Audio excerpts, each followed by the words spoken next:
Good morning students. अभी तक जो भी हमने स्टडी की है उसमें हमने देखा कि एजुकेशन क्या है। अलग अलग थिंकर्स ने, अलग अलग फिलोसफर ने एजुकेशन की परिभाषा दी है। उनमें से एक रूसो भी हैं। ये एक बहुत बड़े फिलोसफर हैं और उन्होंने एजुकेशन को किस ढंग से परिभाषित किया है इसके बारे में आज हम डिस्कस करेंगे। रूसो का जन्म 1712 ईस्वी में इटली के जनेवा नगर में हुआ था और वो एक बहुत ही निर्धन परिवार में हुआ था उनका जन्म। उनके जन्म लेते ही उनकी माता का देहांत हो गया। उनकी चाची ने ही उनकी देखभाल की।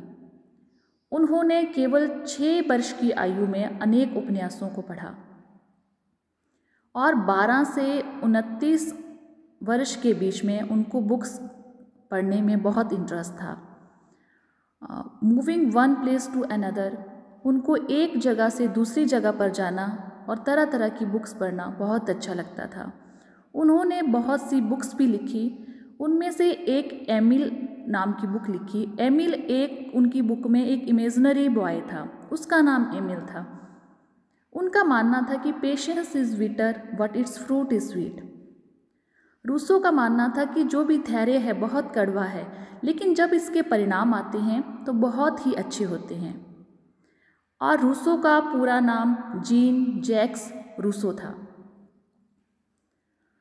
रूसो का ये भी मानना था कि man is born free but everywhere he is chains. जब आदमी जन्म लेता है तब वो फ्री है, आज़ाद है, लेकिन ऐसा दिखाई देता है, ऐसा प्रतीत होता है कि हर जगह वो चेन्स के साथ बंधा हुआ है। रूसो एक ग्रेट फिलोसफर तो थे ही, बहुत बड़े महान दार्शनिक थे और साथ साथ वो नेचुरलिस्ट थे, प्रकृतिवादी थे। रूसो ने शिक्षा के क्षेत्र में प्रकृतिवाद को बहुत बढ़ावा दिया, क्योंकि रूसो जो थे वो तत्कालीन शिक्षा के विरोधी थे। रूसो का मानना था कि प्रकृति ही शिक्षा का आधार होना चाहिए और वो प्रकृति को ही शिक्षा का आधार मानते थे। उन्होंने ये भी कहा था प्रकृति की ओर लौटो, अर्थात उन्होंने प्रकृति का अनुसरण करो के सिद्धांत का प्रतिपादन किया। उनका मानना था कि जो बालक है वो अपनी योग्यता, प्रकृति तथा आवश्यकता के अनुसार अपने आप को सुव्यवस्थित ढंग से शिक्षित कर सकता है। उनके अनुसार एजुकेशन का मीनिंग था कि education is the development of the child natural power and abilities. जो एजुकेशन है वो है व्यक्ति की प्राकृतिक शक्तियों का विकास करना और उसकी योग्यताओं का विकास करना। रूसो ऐसा मानते थे कि सोर्सेस जो हैं एजुकेशन के वो 3 हैं, या किसी व्यक्ति के द्वारा, या किसी चीज़ के द्वारा, या प्रकृति के द्वारा बच्चा सीख सकता है। अब जो रूसो की एजुकेशन थी उसके कुछ एम्स थे। उन्होंने अलग अलग स्टेजेस में अलग अलग एम्स बताए हैं कि किस स्टेज में बच्चे की कौन सी डेवलपमेंट होनी चाहिए। इसमें से फर्स्ट स्टेज है हमारे पास इन्फेंसी, बर्थ टू 5 ईयर्स। जो पहली स्टेज है हमारे पास वो जन्म से 5 वर्ष तक चलती है और रूसो का मानना था कि इस एज में शिक्षा का उद्देश्य शारीरिक विकास है। इस अवस्था में बालक के सभी अंगों का विकास होना चाहिए ताकि वो शक्तिशाली बन सके और स्वस्थ बन सके। उसके बाद जो हमारी सेकंड स्टेज आती है वो है चाइल्डहुड, बचपन काल। इस काल को उन्होंने 5 से 12 वर्ष तक बताया है और उन्होंने बताया है कि जब 5 वर्ष तक बच्चे की फिजिकल डेवलपमेंट हो जाती है उसके बाद डेवलपमेंट ऑफ सेंस ऑर्गन्स, उसके जो सेंस ऑर्गन्स हैं, जो उसकी इंद्रियां हैं, वो विकसित होने चाहिए, क्योंकि फिजिकल डेवलपमेंट बहुत ज़रूरी है सेंस ऑर्गन्स की डेवलपमेंट के लिए। इसके जो नेक्स्ट स्टेज थी हमारे पास बॉयहुड, बाल्यावस्था। बाल्यावस्था को उन्होंने डिफाइन किया है 12 से 15 वर्ष तक और उनका मानना था कि development of power of understanding, जो ज्ञान उन्होंने अपनी इंद्रियों से ग्रहण किया है उसकी समझ, क्योंकि जब तक हमारे पास नॉलेज है और जब तक हम उस चीज़ को समझते नहीं हैं, अंडरस्टैंड नहीं करते हैं, तब तक हम उस नॉलेज को आगे अप्लाई नहीं कर सकते। तो उनका मानना था कि जो हमारी जो हमारा बॉयहुड है, जो हमारी बाल्यावस्था है 12 से 15 वर्ष तक, उसमें अंडरस्टैंडिंग, जो समझ है, बोध है, उसका विकास होना चाहिए। नेक्स्ट स्टेज बताई है उन्होंने एडोलेसेंट, किशोरावस्था। ये बताई उन्होंने 15 से 20 वर्ष तक। रूसो का मानना था कि जो 15 से 20 वर्ष जब बालक हो जाता है तो उनकी जो इमोशनल, मॉरल और रिलीजियस डेवलपमेंट होनी चाहिए। मॉरल में उन्होंने बताया कि रूसो इस काल में भावनाओं का विकास करना ही शिक्षा है। रूसो ने ये भी कहा था कि हमारे जो एमिल हैं, जो इमेजिनरी बॉय था, जिन्होंने बुक लिखी थी कि शरीर, ज्ञानेंद्रियों तथा बुद्धि को प्रबल बना दिया है, अब हम उसे हृदय देना चाहते हैं। वो इमेजिन किया था उन्होंने अपनी बुक में, और यही माना था कि जब वो जन्म से 5 वर्ष तक हम उसकी फिजिकल डेवलपमेंट करेंगे, जब 5 से 12 वर्ष तक जो भी सेंस ऑर्गन्स हैं, जो भी हमारी इंद्रियां हैं, वो विकसित होनी चाहिए। जब फिजिकल डेवलपमेंट हो गई, इंद्रियों का विकास हो गया, हमने किसी चीज़ का नॉलेज ग्रहण कर लिया, फिर उसके बाद पावर ऑफ अंडरस्टैंडिंग, समझ की शक्ति डेवलप होनी चाहिए उनमें। उसके बाद इमोशनल और रिलीजियस डेवलपमेंट। तो ये जो एम्स थे, उन्होंने अलग अलग एज में अलग अलग एम्स बताए हैं। अब इन एम्स को पूरा करने के लिए उन्होंने करिकुलम भी दिया है कि 5 से जो शैशवावस्था है, इन्फेंसी पीरियड है हमारा, उसमें अगर जन्म से 5 वर्ष तक बच्चे को कुछ नॉलेज देना है तो इन्फेंसी पीरियड में कौन सा करिकुलम होना चाहिए, कैसा सिलेबस होना चाहिए। तो इन्फेंसी पीरियड में उन्होंने बताया है नो करिकुलम, कि जो हमारा बचपन है उसमें करिकुलम होना ही नहीं चाहिए, क्योंकि ये जो टाइम है इसमें बच्चा बातचीत के द्वारा भी बहुत कुछ सीख सकता है। बातचीत के लिए उसकी जो स्वाभाविक है वो मातृभाषा का प्रयोग किया जाना चाहिए। जब वो मातृभाषा का प्रयोग करता है तो इससे बालक की जो भाषा शक्ति है उसका विकास होगा। और इसके साथ साथ उन्होंने कहा था इन्फेंसी पीरियड में ओनली फिजिकल डेवलपमेंट, कि जो हमारा शारीरिक विकास है वो होना चाहिए, क्योंकि हमने पहले भी इस बात को डिस्कस किया कि जो हमारी शैशवावस्था है, जो हमारा शिशु काल है, उसमें शारीरिक विकास को उन्होंने बढ़ावा दिया है। और उन्होंने कहा कि हमें सिर्फ बच्चे के मन को समझना है और बातचीत के द्वारा ही उसको सिखाना है। अब बात आती है चाइल्डहुड, जो हमारी बाल्यावस्था है। चाइल्डहुड में क्या, learn from experiences and own actions. Childhood में करिकुलम कैसा होना चाहिए, उनके जो अनुभव है उनके द्वारा सीखना, और जो वो एक्शन करते हैं, जो वो एक्टिविटीज़ करते हैं, एक्टिविटीज़ से जो अनुभव लेते हैं, एक्सपीरियंस लेते हैं, उससे सीखना। नेक्स्ट है बॉयहुड, जो हमारा किशोरावस्था आती है, बॉयहुड है, बाल्यावस्था है। उसमें उन्होंने कहा था कि जब बच्चा थोड़ा सा अपने सेंस ऑर्गन्स के थ्रू शारीरिक विकास उसका हो जाता है तो उसको maths, language, physical science, drawing, carpentry, scientific instrument, इन सारी बातों का नॉलेज दिया जाना चाहिए। मीन्स बॉयहुड में, बाल्यावस्था में जो करिकुलम है वहाँ पे मैथ्स भी होना चाहिए, लैंग्वेज भी होनी चाहिए, ड्राइंग भी होनी चाहिए, और जो भी हमारे वैज्ञानिक दृष्टिकोण है, इंस्ट्रूमेंट है, उनका प्रयोग भी किया जाना चाहिए। जो लास्ट स्टेज बताई उन्होंने एडोलेसेंट, ये जो टाइम बताया उन्होंने 15 से 20 वर्ष तक, उस टाइम उन्होंने कहा है कि बच्चे को रिलीजियस, धर्म का नॉलेज भी होना चाहिए, मॉरल एक्टिविटीज़, जो भी मॉरल वैल्यूज़ हैं उसमें वो भी डेवलप होना चाहिए। ऑक्यूपेशन, अगर उसको कोई काम करना है, किसी काम के लिए अपने आप को चुनना है, किसी काम को चुनना है, तो उस चीज़ का नॉलेज भी उसको 15 से 20 वर्ष तक हो जाना चाहिए। सेक्स एजुकेशन, जो हमारी लिंग शिक्षा है उसके बारे में भी 15 से 20 साल तक बच्चे को पता लग जाना चाहिए। एस्थेटिक्स, जो सौंदर्य भाव है, जो सौंदर्य वैल्यूज़ हैं, एस्थेटिक वैल्यूज़ हैं, उनका भी। हिस्ट्री एंड फिजिकल एजुकेशन, जो हमारा इतिहास है, इसका नॉलेज हमें युवावस्था में दिया जाना चाहिए। अब है basic principles of Rousseau educational philosophy, कि जो रूसो की एजुकेशन, जो शिक्षा दर्शन था, उनके बेसिक प्रिंसिपल्स क्या थे, वो क्या चाहते थे बच्चे से।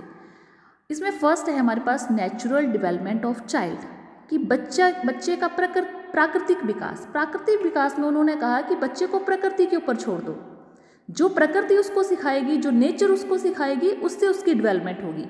स्टार्टिंग में बच्चे को कोई करिकुलम नहीं होना चाहिए, कुछ नहीं होना चाहिए, क्योंकि जो रूसो थे वो खुद एक ग्रेट फिलोसफर थे, दार्शनिक थे और नेचुरलिस्ट थे, एक प्रकृतिवादी थे। इसलिए उन्होंने कहा कि प्रकृति की ओर लौट चलो, प्रकृति जो सिखाती है वो बच्चे को सीखने दो। सेकंड प्रिंसिपल, सेकंड सिद्धांत है हमारे पास, अपोज बुकिश नॉलेज। उनका मानना था कि जो बच्चा बुक से नॉलेज ग्रहण करता वो ही काफ़ी नहीं है, बच्चे को उस चीज़ को अंडरस्टैंड भी करना चाहिए, बच्चे को अपने आंतरिक अंगों का, शक्तियों का विकास भी करना चाहिए, क्योंकि उनका मानना था केवल जो ज्ञान प्राप्ति करना है वही शिक्षा नहीं है। डिडंट फेवर्ड फॉर्मल एजुकेशन, वो फॉर्मल एजुकेशन को भी फेवर नहीं करते थे। लास्ट लेक्चर में हमने फॉर्मल एजुकेशन के बारे में पढ़ा था कि फॉर्मल एजुकेशन ऐसी है जहाँ पे फुल टाइम होगा, यूनिफॉर्म में आपको आना पड़ेगा, टीचर होंगे, करिकुलम होगा, आपको सर्टिफिकेट दिया जाएगा। तो रूसो का मानना है कि अगर बच्चे कुछ सिखाना है तो फॉर्मल एजुकेशन ज़रूरी नहीं है। उन्होंने फॉर्मल एजुकेशन को फेवर नहीं किया है। उनका मानना प्रकृति के ऊपर छोड़ दो, जैसे बच्चा जब चाहे जहाँ चाहे वो बच्चा सीख सकता है। Gendered based education, gendered based education भी उनका एक मेन सिद्धांत था।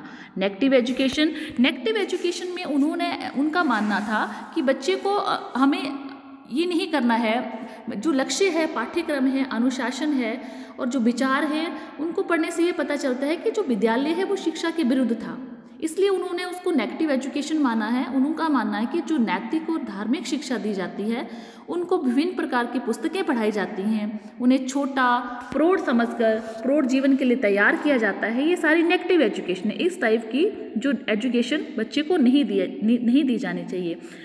रूसो ने एक शिक्षा की आलोचना करते हुए भी कहा है कि हम उस क्रूर शिक्षा के विषय में क्या चिंतन करें जो वर्तमान को अनिश्चित भविष्य के लिए बलिदान कर देती है। बालक पर कई प्रकार के बंधन उस काल्पनिक सुख के लिए लाद देते हैं जो वे कदाचित कभी नहीं भोगेगा, जो बहुत पहले से ही उसे दुखी बनाकर दी जाती है। तो उन्होंने इसलिए उसको नेगेटिव एजुकेशन कहा था कि बच्चे के ऊपर हमें पाठ्यक्रम का, अनुशासन का, विचारों का, करिकुलम का बोझ नहीं डालना है। Emphasis on the training of senses.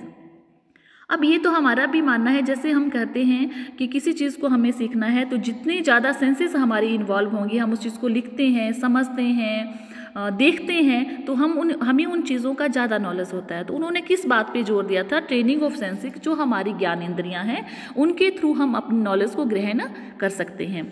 AIIMS जैसे हमने पहले भी डिस्कस किए, तो ये हमारे पास जर्नल एम्स हैं रूसो की फिलॉसफी के। Natural growth of the individual, कि जो बच्चा है उसकी नेचुरल ग्रोथ होनी चाहिए। प्रिपरेशन फॉर लाइफ, उसको करिकुलम के बोझ के तले हमें नहीं डालना है, उसे हमें जीवन के लिए तैयार करना है, क्योंकि जब हम बच्चे को जीवन के लिए तैयार करेंगे, मेन हमारा मकसद यही है कि जीने की कला आनी चाहिए। रूसो ने यही विचार था उनका कि बालक को संपूर्ण जीवन के लिए तैयार करना है तथा उसे एक नया मनुष्य बनाना है, ना कि उसे किसी व्यवसाय के लिए तैयार करना है।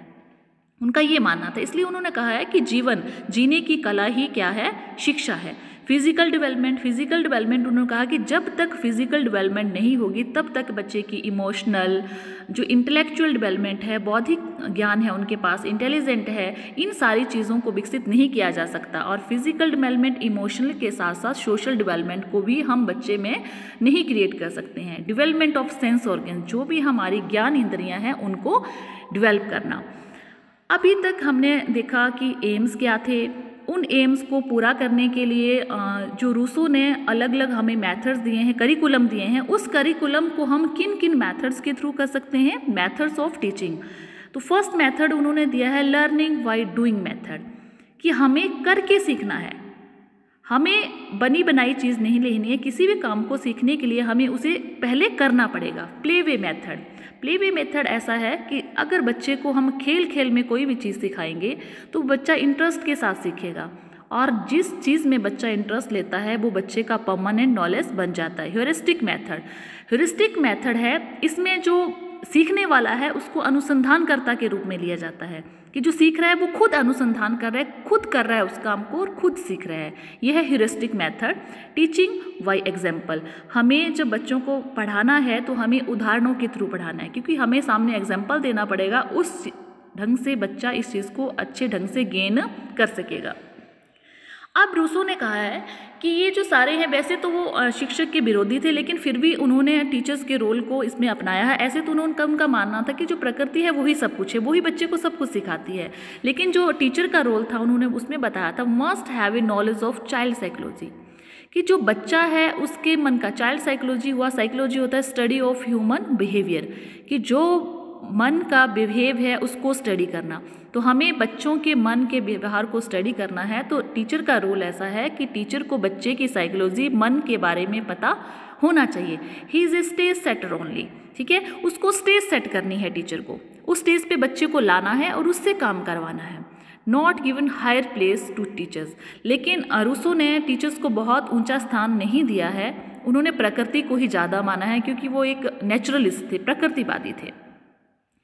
अभी तक आज हमने क्या कि रूसो कौन थे, उनके अनुसार शिक्षा क्या थी, वो एक प्रकृतिवादी थे, वो एक ग्रेट फिलोसोफर थे, उन्होंने कुछ एम्स दिए हैं, और एम्स में भी उन्होंने चाइल्डहुड, इन्फेंसी पीरियड जो है हमारा, एडोलेसेंट पीरियड है, अलग अलग एज में उनको बांटा है। उसमें बताया गया है कि किस एज में बच्चे को कौन सा डेवलपमेंट बच्चे की होनी चाहिए। और उसके बाद हमने करिकुलम भी देखा कि इन एम्स को पूरा करने के लिए हमें कौन कौन सा करिकुलम, कौन कौन सा पाठ्यक्रम एडॉप्ट करना है, और पाठ्यक्रम के साथ साथ मेथड्स ऑफ टीचिंग भी आज हमने किए कि रूसो ने एजुकेशन को देने के लिए किन किन मेथड्स को प्रेफर किया है। इसके बारे में अगर कोई भी क्वेरीज आपकी हैं तो आप 7018512939 पे मुझे कॉल कर सकते हैं। Thank you.